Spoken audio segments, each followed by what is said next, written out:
Ton loved Lagos the way you love a difficult person, full of contradictions, always loud, always demanding, somehow irresistible.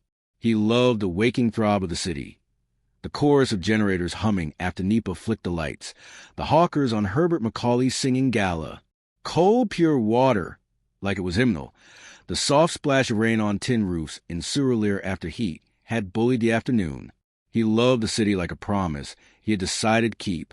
He lived in a walk-up off Bode Thomas, in a building painted the color of boiled egg yolk, 3 floors, shaky staircase, neighborly arguments that drifted into laughter. On his landing, he had Baba Fat-Eye, a retired journalist who smoked his thoughts into the morning air and punctuated them with proverbs. Architect, Baba called him. City builder, come and tell me why your government can't build roads that don't flood. Ton laughed and took the metal cup of steaming ginger tea the older man held out like a gift. Good morning, Baba. The government should hire me. Then you will see what I can do.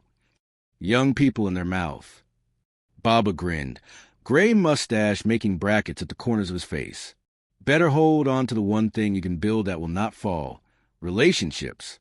Tomorrow, building go sink, but person way love you go still stand. Ton thought of Amaka, the way you think of the song that clings to you after a party. He thought of her smile that was more relief than announcement, her quick wit, her voice like warm groundnut soup, comforting a little spicy. She taught at a private primary school in Yaba, and she had the sort of patience that made children less afraid of their own mistakes. They'd met a year earlier at a friend's birthday on the rooftop bar of a boutique hotel in Lekki Phase 1. It had been one of those nights when Lagos looked like another city, gentle breeze, sea salt lazily curling through conversation, fairy lights strung like promises that might be kept. He had been telling a story about his first site visit as a junior architect when he mispronounced cantilever, and she had cut in, laughing, Olga, it's cantilever, not cantilever. He'd felt embarrassed, then charmed, then impressed when she explained she learned the word from an architectural documentary on YouTube, binge-watched after midnight when insomnia was misbehaving. They danced a wanda cole, ate small chops that dripped oil onto napkins, and by the time she was ready to leave, Ton had offered to drop her at Yaba. She'd said no, then said yes, then said, okay, but don't enter next week traffic and laugh at her own joke. Back then, he had told himself he was done with games, ready for something he could plant and tend. They had built something. Morning texts that turned into voice notes, her giggle like a bell. Suya picnics by the marina at night. Lazy Sunday afternoons at Freedom Park listening to high life glide across the grass. He learned the geography of her. The soft spot behind her ear where a kiss could end an argument. The crease that appeared when she was pretending not to be worried. The way she inverted a proverb to prove a point. He adored her. That was the word. So he dressed that morning, white shirt crisp like new paper, navy trousers, brown loafers polished to a Lego shine. He sent her a message. Tund.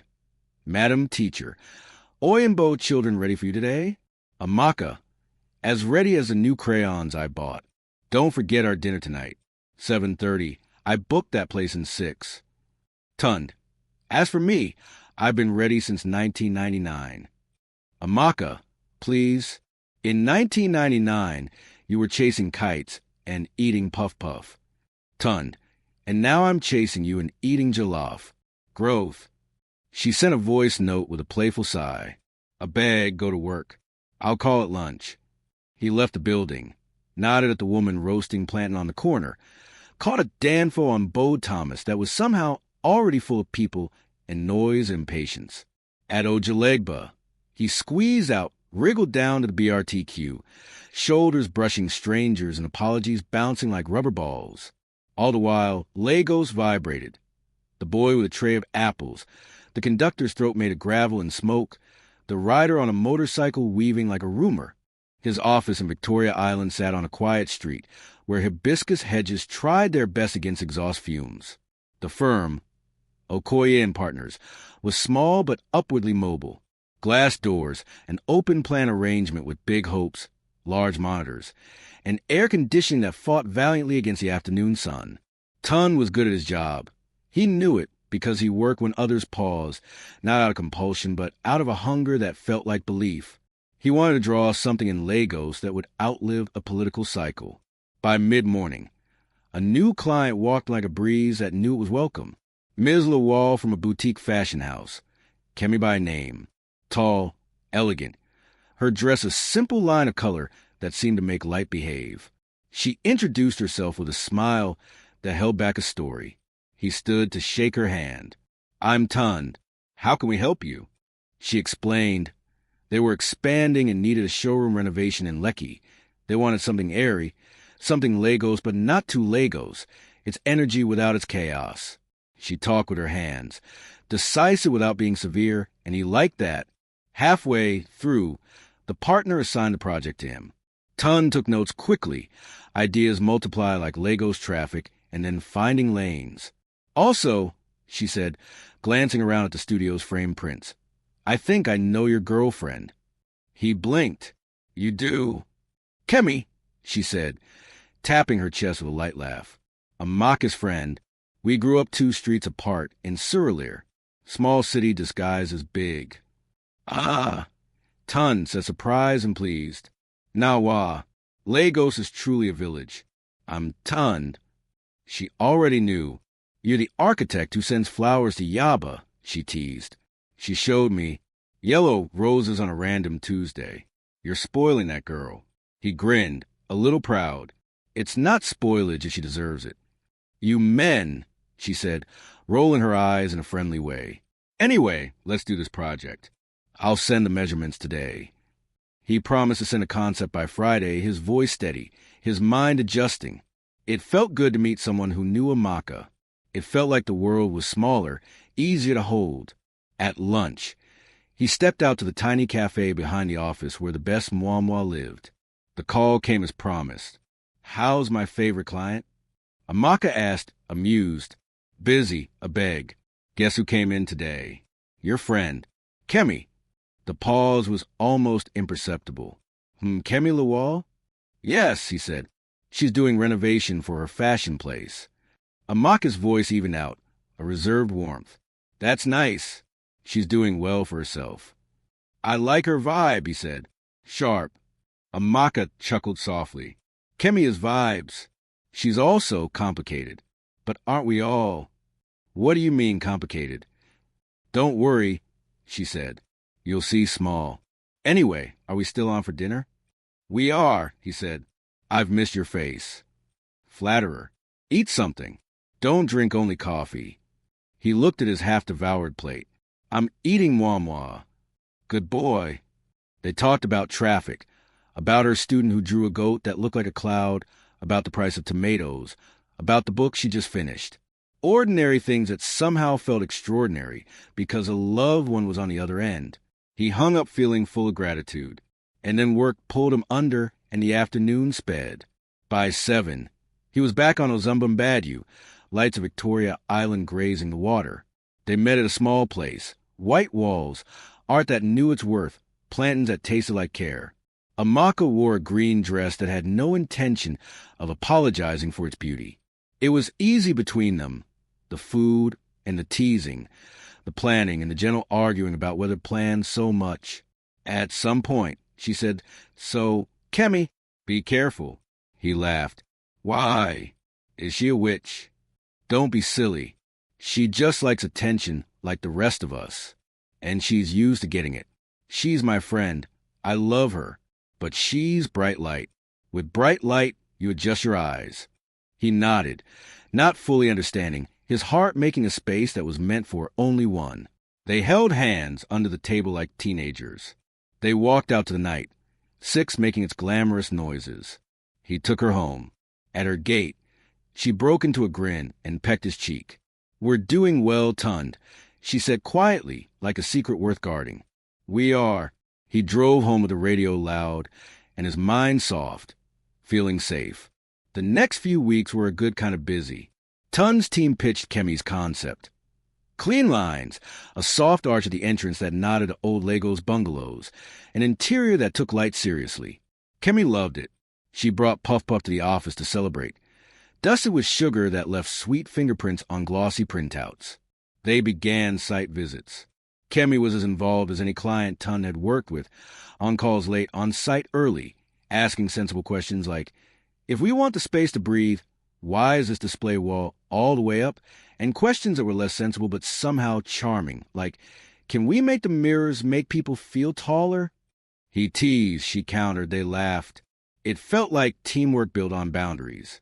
Amaka, meanwhile, had her own tide of life. Lesson plans, a mother who needed a checkup in a nugu, a class pet fish that had the audacity to die on a Monday morning. They saw each other when they could, and when they couldn't, they made time with their voices. It wasn't perfect, but it was adult. One Friday, after a site meeting that had stretched into evening traffic, Kemi said, let's grab a drink in Lekki. You deserve one. I won't take no. He hesitated. I'm meeting Amaka later. We have movie plans. Ah, Kemi said, mock wounded. Your madam is jealous. I understand. 30 minutes only. He agreed. Reluctantly, he told himself. They went to a rooftop spot with a music hum like background happiness, where the wind smelled of salt and possibility. They talked about work, and then not about work. Kemi had a way of asking questions that were actually gifts. What did you want to be at 12? She asked. A super striker for Super Eagles, he confessed. She laughed. Of course. And at 20, a poet. But my father said poets do not pay rent. And at 25, an architect who could pay rent and still write poems on the side. And now I want a life that is not a rush. A house that lets light in. A woman who knows how to sit in silence with me without it feeling like history scolding us. Ah, Kemi said, sipping her drink. That one is specific. He smiled. I found the woman. Lucky you, she said. And lucky her.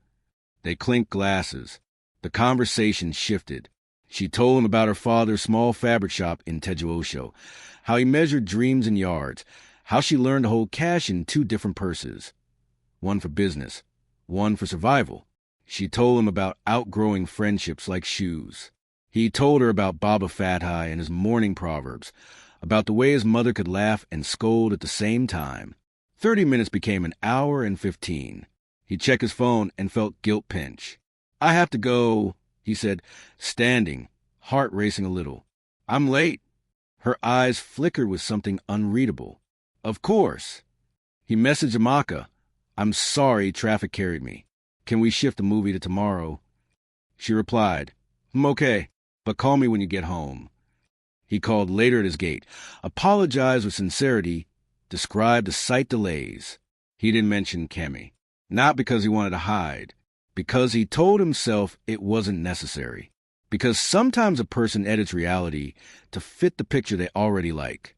2 weeks later, Kemi invited him to her showroom soft opening, a test run for select clients. He assumed Amaka would be there, but when he asked, Amaka said, I wasn't invited. It's fine. You go.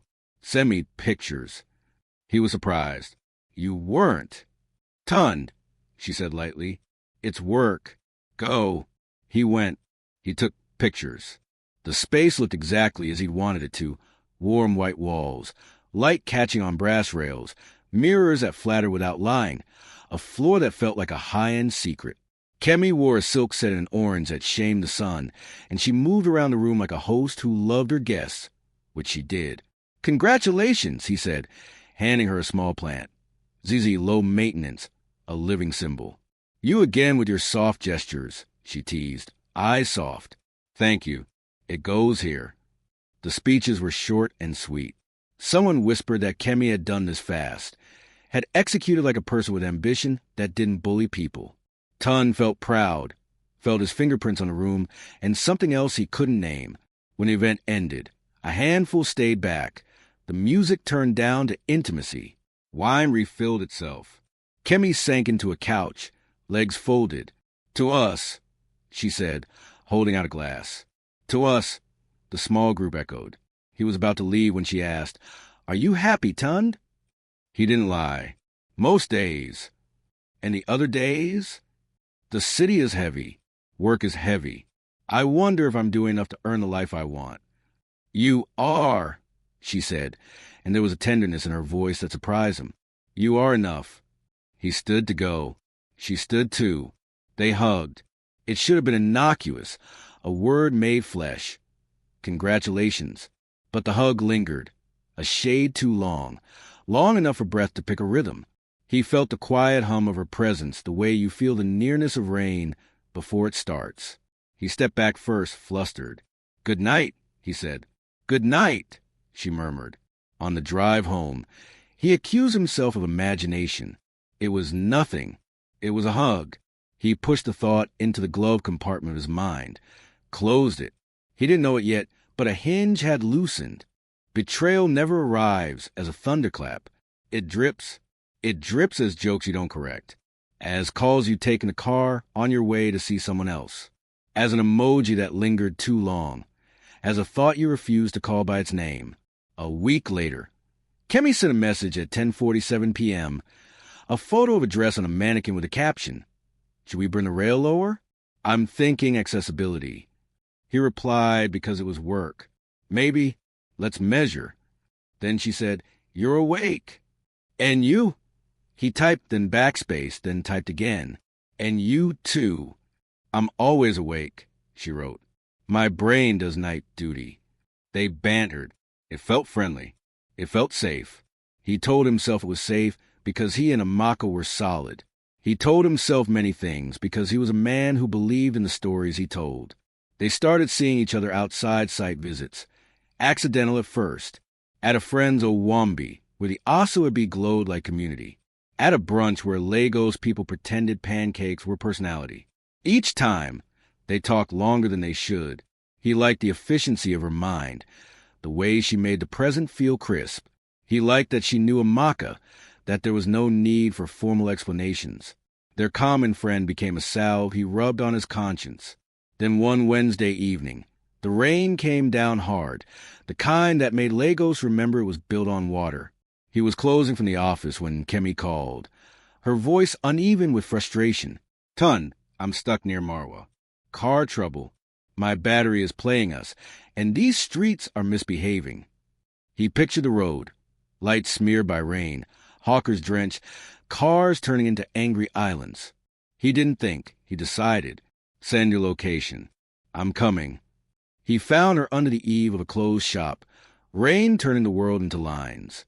Her makeup had surrendered, and she was somehow more beautiful this way, human, unarranged. "You didn't have to come," she said, half exasperated, half relieved. "Don't be angry," he said, grabbing the umbrella over her. "We can jumpstart with a friend's cable. Worst case, I'll drop you." They tried the friend and his cable. Lagos laughed. It didn't work. He took her home. She lived in a small, careful apartment in Ikate with plants that had names. She introduced them like children, with candles that smelled like fields after rain. He stood in her entryway, reluctant to enter fully, wanting to be gone before the moment decided something for them. "Thank you," she said, shivering slightly. "Let me get you a towel. You're soaked." "I'm fine." "Don't catch cold because of me," she scolded lightly. She disappeared, reappeared, handed him a towel, then a dry T-shirt from a boutique launch. "Your size, I think." She guessed right. He changed in the bathroom quickly, water dripping his hair into his eyes. He looked at himself in the mirror and saw a man at a border. He could turn back. He could hug his choices and go home. He came out. She had made tea. "Ginger," she said. "Nigerian penicillin." They sat on the couch, a careful distance apart. The candles laid down their soft light. Rain softened its argument against the windows. "You're a good man," she said quietly. "I'm trying," he replied. Kemi drew in a breath. "If I say something that will make us both uncomfortable, can you forgive me quickly?" He knew. He didn't know. He nodded anyway. "I like you," she said simply. "It's not a crush. It's not hunger. It's admiration that turned into something with a heartbeat. I feel safe when we talk. I'm sorry." He exhaled, a sound like surrender. "You're honest." "And I know about Amaka," she went on, painful and precise. "I love her. She is my friend. And yet here I am, saying this to you like I can control any of it. It's shameful." He should have stood up. He should have said, I care about my girlfriend, and I care about you as a friend, but this can't happen. He should have made a wall. Instead, he said, I like you too. The room tilted. The rain listened. Nothing dramatic happened. They didn't rush into each other the way movies teach you to. They sat. They were adults drowning in the shallow end. The distance closed gradually like a door on a windy day. They hugged, a long, precise grief that pretended to be comfort. He felt himself slip. He let himself. When his phone buzzed, it was Amaka. He froze. He didn't answer. He sat there still, with Kemi's head on his chest, with the city washing itself clean outside. After he left, he stepped into the corridor and tasted regret like metal. He told himself there had been no sex, no line crossed fully. He told himself the words people say when they want to keep both worlds. He drove home in a rain that had tired of its anger, feeling worse than if the storm had continued. That night, he dreamt he was in a house he had built himself that was beautiful and fragile and made of glass. He was proud. He threw open the windows to let Legos air in. And then a child kicked the ball, and it went through the biggest pain with the gentlest sound in the world, the sound of a future cracking. Amaka wasn't a suspicious person. Suspicion had never paid her bills.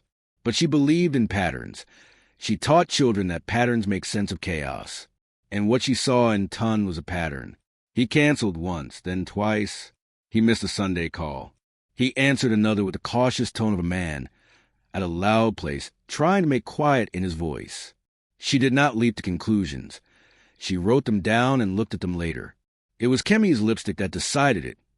Peach with a gold undertone, the one Amaka had admired and deliberately not bought because she didn't want to share mouth with attention. She saw it on the passenger seat when she slipped into Tunde's car on a Saturday morning. She picked it up, rolled it in her palm. "This is not mine," she said, not accusing so much as announcing weather. Tunde's silence was a language. A slow dread gathered like harmattan dust. He could have lied. He could have said it was his sister's, he had none, or a client left it, also true, but not the kind of truth that would help. He started to compose a story and heard how it rang false in his own head. "It's Kemi's," he said quietly, and Amaka's heart took a beat and put it away, a teacher's habit. "I see," she said. She capped the lipstick and placed it in the cup holder like evidence in plain sight. They drove in silence to Morning Dew, her favorite Ava going spot in Surulere, because somehow eating was still a thing the body asked for. At the table, with beans and pepper sauce sitting like patience on a plate, she looked at him. The world had not fallen. People around them were laughing, arguing about football, placing orders with exaggerated gestures. Life refused to become drama, just because her heart had a problem. "What happened?" she asked, her voice steady as she buttered bread. He told the truth in a halting way, which is to say he told pieces and hoped the whole would feel smaller. He told her about rain, about a hug, about the feeling that had surprised him. He told her there had been no sex. He told her as if that could hand him a smaller sentence. She listened, eyes not blinking too much. She cut the bread into neat halves. She ate. He watched her chew, felt like a thief. "You cheated," she said finally, not with rage but with accounting. "Not with your body, maybe not in full, but with your allegiance, with your heart." He swallowed. "Yes." "And you did it with my friend." He nodded. "Yes." She breathed in, out. "Okay." He almost broke then, because there is a quality of mercy that undoes. He wanted her to shout, to throw the plate, to demand explanations that could buy him time. Her quiet kindness was a mirror showing him his face without distortion. "I'm sorry," he said, and the words sounded like coins that couldn't buy bread. "I know," she said. "I believe you. But apology is not an eraser." He reached for her hand. She let him, and then she let go. They ate in a silence that was not empty. He paid, and they left, and she didn't ask for a ride home. She said, "I need to walk. I need to hear my feet." He nodded, stood there like a boy whose mother had told him a story with no happy ending. When she turned to go, she paused. "I don't hate you," she said. "I love you, which is why this hurts like the end of a good song." She walked away, her green dress catching the light in patches. He watched her until she folded into the city. Amaka went home and sat on the floor. She texted Kemi, "Come to my place." Kemi came. She didn't know what the invitation meant. When she entered, she looked wary but hopeful, like someone arriving at a healing she did not earn. Amaka stood by the window, the lace curtain doing nothing to filter the truth. "Did you and Tun kiss?" she asked, skipping the preamble. Kemi's mouth fumbled with dignity. We cross a line." "Did you kiss?" Kemi nodded, a motion like a confession in church. Amaka nodded back, set her jaw. "Do you love him?" Kemi closed her eyes. "I don't know what to call it. I'd care. It wasn't planned." "It wasn't." "Nothing is planned except elections," Amaka said dryly. "You're my friend." "I know." "Do you?" Kemi cried then, quiet tears that soaked into her hands. "I know. I hate myself. I hate that I'm the kind of woman who could do this to the woman who shared Suya with me under the bridge." Amaka's face softened despite herself. "We were 11. The Suya man gave us extra onions because we smiled at his jokes. We were small." "We are still small," Kemi whispered, "just with bigger clothes." Amaka let out a low laugh that sounded like a sob that changed its mind. "I don't know what to do. There are revenges that involve knives and plans. There are revenges that look like you but better. Amaka's revenge, if one could call it that, was a decision to star the wrong thing and feed the right thing until the wrong thing shriveled. "You will give me space," she said to Kemi. "Not a week. Time. I don't know how long. We will not speak. If we return to friendship later, God will supervise. For now, I pick me." Kemi nodded, a woman picking up the pieces she herself had broken. "Whatever you need." As for Tunde, Amaka continued, tasting the name like a bitter herb. "I will not shout. I will not hound. I will not perform a drama in the market. I will walk away quietly, and he will hear my silence like thunder." Kemi's tears came harder, but she wiped them with a kind of respect. "You are a better person than me." "Don't romanticize me," Amaka said softly. "I want to scratch faces, but what I want more is my peace." After Kemi left, Amaka took a long bath, let the water sit on her skin like a kind hand. She lit a candle. She opened her journal. She wrote, "I will not be the woman who begs to be chosen." Then she texted Tunde, "Please don't call. I need time. I will bring your books tomorrow." He replied immediately, "Can I see you? Please." She stared at the message until the screen went dark. She did not reply. Silence is never empty. It's full of echoes of what was said, of what might have been said. Tunde moved through his days like he was underwater. Everything slowed, every sound muffled. He went to work and did good work. He laughed at a colleague's joke and heard the hollowness. He went home and sat with his phone, like it was medicine he was too ashamed to take. On the second day, he found a small paper bag at his door. Inside, 3 books he had lent Amaka, a collection of poems that made him ache, a slim novel they'd read out loud, a hardcover about buildings that breathe. On top, a note in her neat teacher's hand. "Thank you for lending me good things. I am returning them before I spoil them." He clutched the note and told the wall, "I'm sorry," which is to say he told himself.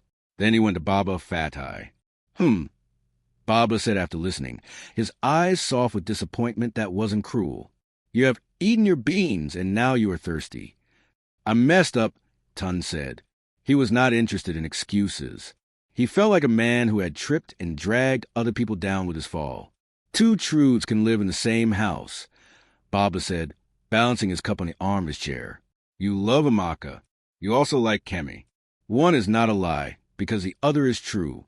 But love is a decision, and decisions have addresses. You must live at the one you choose." "What do I do now?" "You accept what people decide after you have hurt them.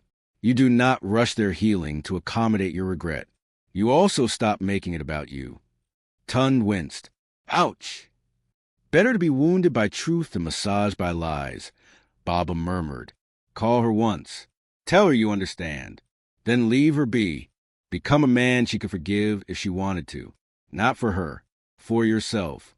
Tun sent one message that night. I understand. I will give you the time you ask for. I am sorry. I am here if you ever want to talk.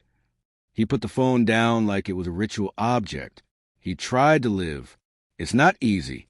The city doesn't pause for heartbreak. The generator still coughs to life.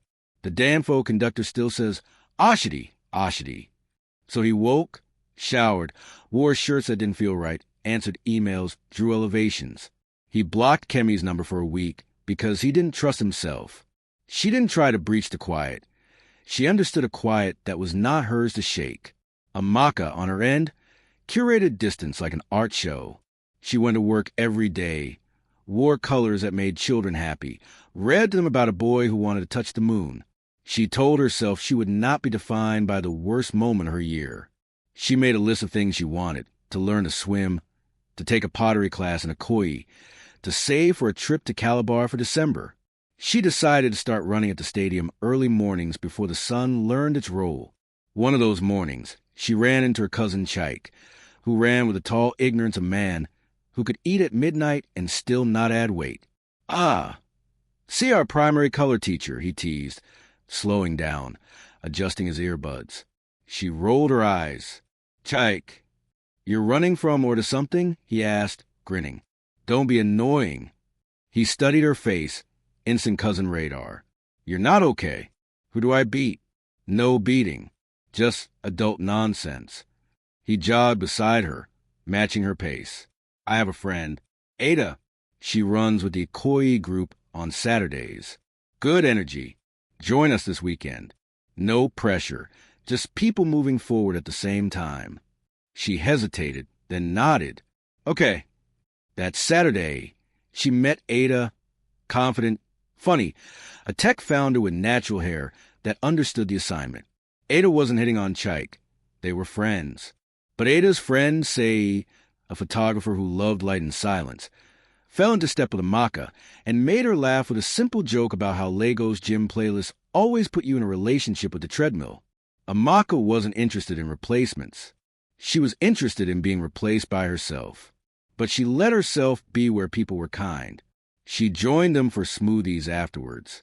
She listened to stories about work, about Instagram algorithms behaving like moody gods, about a campaign for a bookstore that wanted to make reading a Legos flex. She felt the world widen. Meanwhile, Kemi's showroom thrummed. The opening to the public was a success. She posted careful pictures on Instagram, avoiding captions that felt like arrogance, choosing gratitude with a dash of hustle. She didn't post pictures with Tunde. She didn't post anything that would make Amaka's scrolling harder. Her guilt was a quiet river. She decided not to call Tunde. She decided she had already done enough damage for a decade. It should be said that Amaka's revenge was not passive. It was precise. It was curating situations where Tunde could see her joy without touching it. It was not posting thirst traps. It was not a campaign. It was steadiness, publicly visible because Lagos is a village. One evening at a book event in Terra Culture, she asked a question that made the author pause and think. Someone recorded it for Instagram. The clips circulated among their friends. Tunde saw it on his Explore page. Her voice clear, her mind bright. The room clapped. He felt proud the way you feel proud watching a house you designed throw a good party after you move out. He didn't message her. He put his phone face down and let his regrets sit on the couch like a guest who wouldn't take hints. A month passed. Lagos rained and dried and rained again. Tunde did not run to Amaka's gate with flowers. He obeyed the line she had drawn. He did, however, not to send, to sit with his own foolishness. He wrote in a cheap notebook, the same kind he had used in university to take notes in lectures he barely understood until exam week. He titled the first page, What I Broke. He wrote, I broke trust. I broke a woman's ease. I broke my own idea of myself. I am not the good man I thought I was, not in the way that matters. I am a man who can be tempted. That is truth. My work is to refuse temptation earlier, wider. He went to see his mother in Mushin. She made out bono soup and explained the world with ladles and salt. He almost told her, then didn't. She looked at him and said, Your eyes are carrying something heavy. When you are ready to drop it, drop it. God is not allergic to men. He laughed into his bowl. At work, a new project arrived. A community center in Adjugunle funded by a bank trying to launder its conscience. Tunde leaned into it. He went to the site. He listened to kids describe what they wanted. A place to play, a library that didn't smell of dust, a room for dancing that had mirrors. He drew up a plan that made room for light and play. He lost himself in a good way. Kemi watched from a distance. She saw him at a distance, too, at an industry meetup where they were polite and nothing else, at an art show where they stood on opposite ends of the room and both looked at the same painting and knew it. One night she sent a long email, because emails are easier to pretend weren't sent. Subject, I'm sorry. Body, I am sorry I crossed that line. I am sorry I made it harder for two good people to love each other. I have no justification. I am not asking for us to be anything. I am grateful for the work we did together. The showroom is a better space because of you. I am a better space because of you, too, which is the irony. I will not contact you after this. Please live a good life. K*****. Tunde read it and felt something close. A hatch battened. He didn't reply. He didn't know what words could do here. He wrote in his notebook instead. Sometimes sorrow is the sound of a door closing that should have been closed earlier. Amaka didn't forgive quickly. Forgiveness for her was an event. It was a language she practiced until it felt like a mother tongue. She wrote in her journal. She talked to therapists over video calls who asked her questions like, what do you believe you deserve? And are you afraid of being alone or being lonely? She answered slowly, sometimes crying, sometimes making small jokes about data bundles and tears. She didn't date Say. In another life, maybe, they became friends who sent pictures of the sky after rain. She went to the pottery class and made lopsided bowls she loved. She swam, badly at first, then with competence, then with a joy that surprised her. She fell asleep better.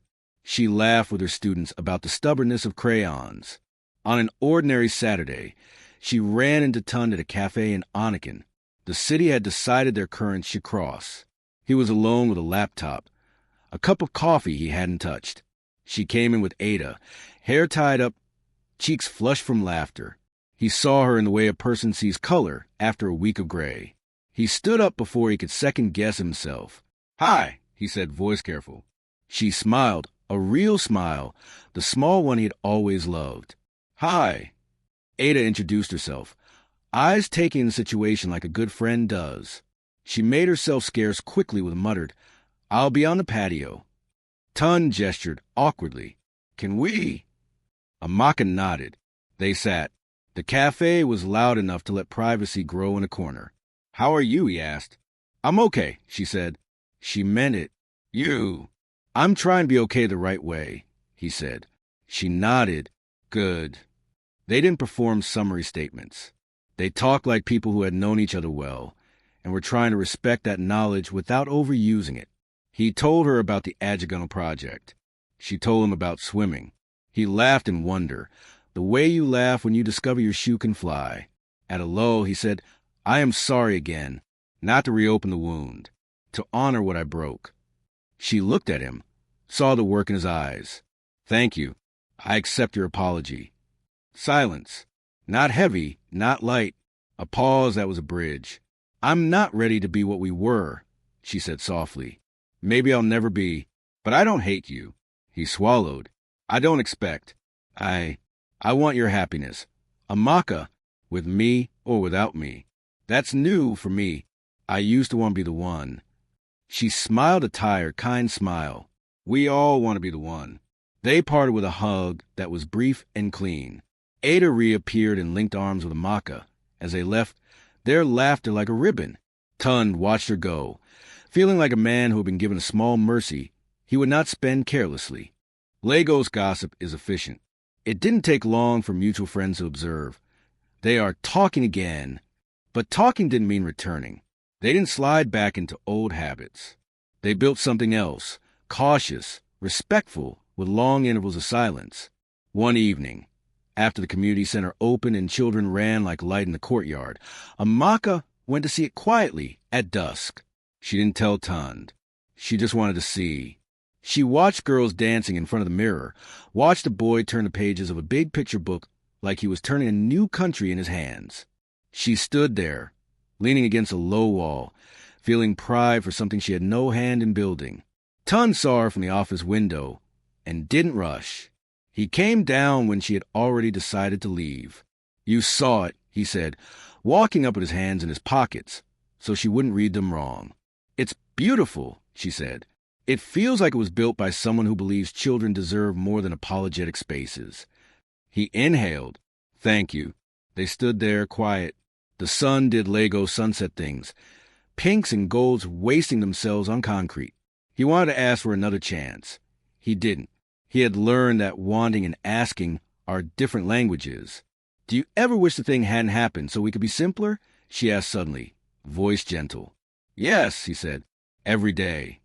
"I don't," she said, and he frowned slightly. She went on. "I wish pain hadn't come that way. But if it had to come, I am grateful for what it pushed me to build in myself. I know the size of my self-respect now.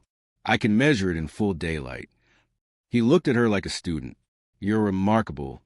"I'm ordinary with practice," she said, and they both laughed. They walked to the gate together. She hailed a cab. He didn't offer to drop her.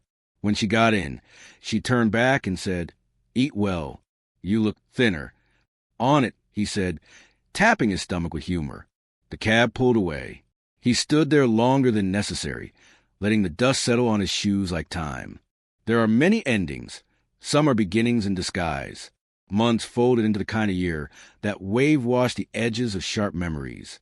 Kemi sent Amaka a letter in December, an actual pen-on-paper letter delivered in a Christmas card with a small, plain ornament tucked inside, a carved wooden bird. "Dear Amaka, I am writing you because a new year is coming, and I don't want to take this old stone into it. I am sorry, not performative sorry. I hurt you. I betrayed our friendship. I took something that was not mine to take. I have sat with my ugliness. I want to be better. I love you, and I will accept if you say our friendship is over. But if there is a path back, I am willing to do the work quietly. I will follow your lead." Kemi. Amaka cried when she read it, not because she had decided to forgive or to restore, but because something in her unclenched. She wrote back after New Year's, short and clear. "Kemi, thank you. I am not ready to be friends. I am ready not be enemies. Happy New Year. A." By then, Amaka had moved to a new apartment with more light. She had a small balcony for plants. She bought a ZZ plant because she had learned they survived neglect and still looked like hope.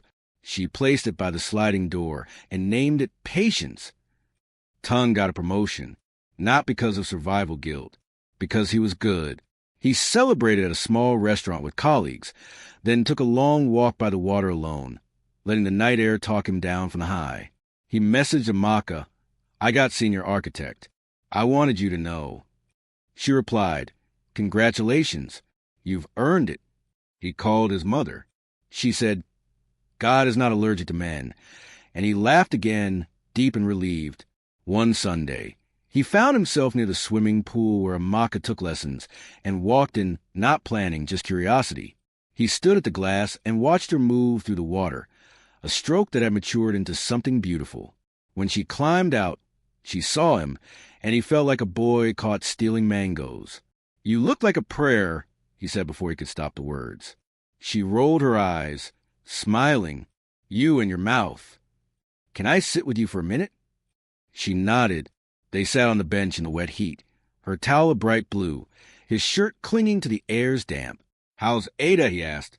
"She's dating a dentist," Amaka said. "She says it's good to be with someone who understands cavities." They laughed, then quiet. "Amaka," he began, and she looked at him like a teacher looks, knowing when to let a child finish the answer. "I don't know what shape we can be. I know we can't fit into the old shape, but if there is a new shape, if we can try to form it slowly, coffee, sometimes a book event, a walk, I would like that. If not, I will remain grateful that you exist in the same city as me." She listened. She didn't save him. "I can do coffee," she said finally, "not as an audition, as two people who know how to talk." He exhaled, a man released from breath holding. "Okay," he said, Coffee. On a Tuesday that felt like it wanted to be gentle, they met at a cafe in Yaba with a wall of books. They didn't perform either romance or its denial. They traded stories. They learned each other again in small doses, like medicine you respect. He didn't reach for her hand. She didn't lean into old comforts. They laughed in ways that didn't try to resuscitate what had died. They left with a plan to attend a small poetry reading in Akoi the next week. At the reading, a poet stood up and made the room hold its breath with a poem about a father who never said, "I love you," but taught his son how to fix a leaky tap. And the son grew up to understand that water and love both find a way through the smallest cracks. Amaka's eyes shone. Tun felt a recognition move through him, like light passing through a window he had cleaned. After, they walked quietly down a street that smelled of night jasmine and petrol. They didn't try to make meaning out of everything. They let the city be itself. When they got to her gate, he said, "Thank you for letting me into your day." She nodded. "Thank you for not trying to turn my day into yours." He grinned. "Look at us. Grown-ups." "Look at us," she echoed, slipping inside. He went home feeling not triumphant, but right-sized. He sat on his balcony and watched the city talk to itself. A neighbor laughed loudly on the phone. A generator coughed.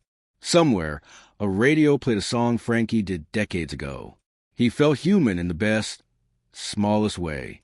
He still wanted her. Wanting doesn't vanish. But he wanted her differently. Release braided into desire. He wanted her happiness like a serious thing. Weeks turned into a season. Coffee sometimes. Book events. A movie once, where they sat apart but shared popcorn, their fingers bumping with the casual intimacy of people rebuilding a language. Sometimes a week would pass without a message. Neither panicked. One afternoon, he walked to Baba Fat Eye's door with a plate of jollof from a wedding he had attended alone. Baba accepted like a king receiving tribute. "How is your construction?"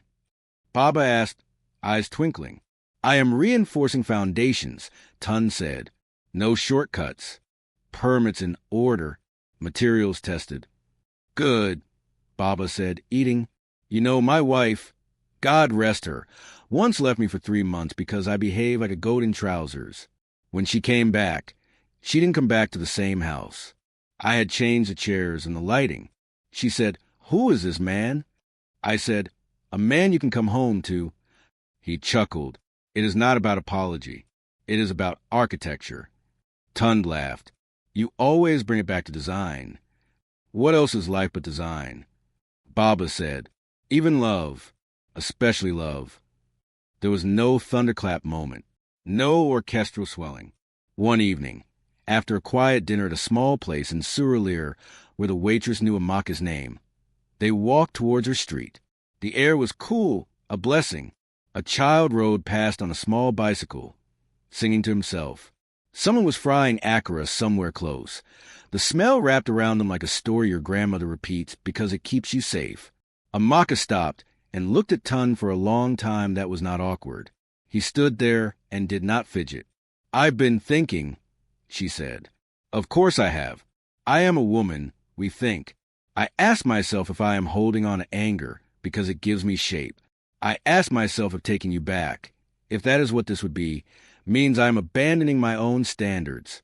I arrived at something." He waited. "I don't want to go back to who we were," she said. "We are not those people. I am not that girl. You are not that boy. If we try again, I want to do it as who we are now. Two people who have done their worst to themselves and to each other and have decided to do better. It will be slow. It will be boring sometimes. It will be careful. It will be adult. If you can do that, I am willing." He let the words enter him slowly. He wanted to say yes with both hands, to promise the moon and a mortgage. He swallowed and chose simple. "Yes," he said, "I can do that." "Then we try," she said. "No guarantees. Just effort." "No guarantees," he repeated, smiling a smile that had edges of awe. They didn't kiss. They hugged briefly, the kind of hug that didn't try to solve history. She went in. He walked home like a man who had found a way out of a maze and wasn't gloating about it, because he had built the maze himself. Trying again was not a montage. It was calendars and conversations, vulnerability that felt like small knives, apologies that didn't come with excuses. It was Amaka saying, "I'm triggered," in a supermarket when a woman in peach lipstick laughed too brightly at Tun's joke, and Tun saying, "I hear you," and suggesting they leave their cart and go outside and hold the sky with their eyes until the feeling loosened. It was him telling her when he felt lonely even when they were together, and her not taking it as indictment but as information. It was boundaries. No late-night non-urgent calls with other women. Transparency with work contacts who were friends. It was Tun writing Kemi a short email after telling Amaka he would, saying, "We are not enemies. We are also not friends. I wish you well." It was Kemi replying, "Understood, wishing you both healing." It was a quiet that respected itself. They went to couples counseling twice, not because they were dramatic, but because they were builders and builders consult engineers. They learned practical things: how to communicate before escalation, how to repair after rupture, how to seek joy intentionally. They learned to calendar date nights like they were site meetings. They learned to forgive small, quickly. There were still days that felt like rain in December, uninvited, inconvenient, cold. But there were also days when they laughed until Amaka's stomach hurt and Tun's eyes watered, days when they cooked jollof together and ruined the first pot because they were arguing about salt and then corrected it with fresh pepper and humility, days when they walked across Third Mainland Bridge in charity event and felt the city hum beneath their feet like a promise. Baba Fat Eye watched them with the benevolent surveillance of a neighbor who wanted to live long enough to attend their wedding and complain about the music volume. He would mutter proverbs under his breath when they passed, partly for effect, mostly because this is how old men cast protective spells. 2 hands wash each other, he'd say, and both become clean. A year after the rain, the city was itself, impatient, magnificent, a lover you can't quit. Kemi expanded her showroom, hired younger women who reminded her of herself, gave them raises that surprised them. She and Amaka were not friends, but once, at a mutual friend's baby dedication, they hugged. Not long. Enough. "I'm happy for you," Kemi said, eyes sincere. "Thank you," Amaka said. "I'm happy for you, too." It wasn't a restoration old friendships daydream about. It was a new thing that didn't demand names. Sometimes peace is a corridor, not a living room. Tund and Amaka traveled to Calabar in December as she had promised herself. A celebration of a promise kept to herself, not a reward for a man. They walked in quiet places and ate food that made their tongues remember childhood. They took pictures that didn't try to convince anyone of anything. They posted none. They returned to Lagos and exhaled into its noisy hug. He proposed on an ordinary Tuesday months later, not on a bridge, not in a fancy restaurant, but in her living room where the ZZ plant had grown a new shoot and the light to the curtains made the room look like a softer world.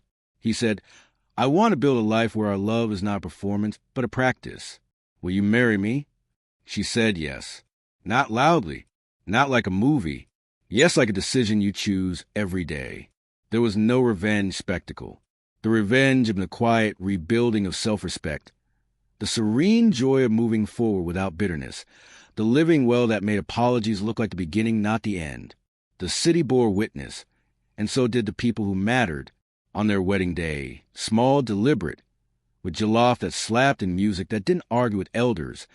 Baba Fat Eye danced with careful exuberance and later told Tun, eyes misty, "You have done architecture on yourself, my son." Tun laughed. "I had the best foreman. And she had the best materials," Baba retorted, nodding at Amaka adjusting her gelly, laughing with her aunties. They didn't promise perfection in their vows. They promised work, grace, repair. They promised to listen. They promised to leave the windows open for light. They promised to shut doors early when winds misbehaved. They promised to be each other's Legos, difficult sometimes, always alive, endlessly worth it. As the night thinned and the last of the small chops disappeared, and the DJ finally understood he had to play that old song, Tun and Amaka sat quietly at the edge of the room, watching their people dance. He squeezed her hand. She squeezed back. "Look at us," she said, smiling. "Look at us," he echoed, feeling the simple miracle of 2 people choosing each other after having once chosen elsewhere. In the corner, The ZZ plant waited in their new home by the window, patient, low maintenance, still green. And Lagos, the city that remembers, held them both.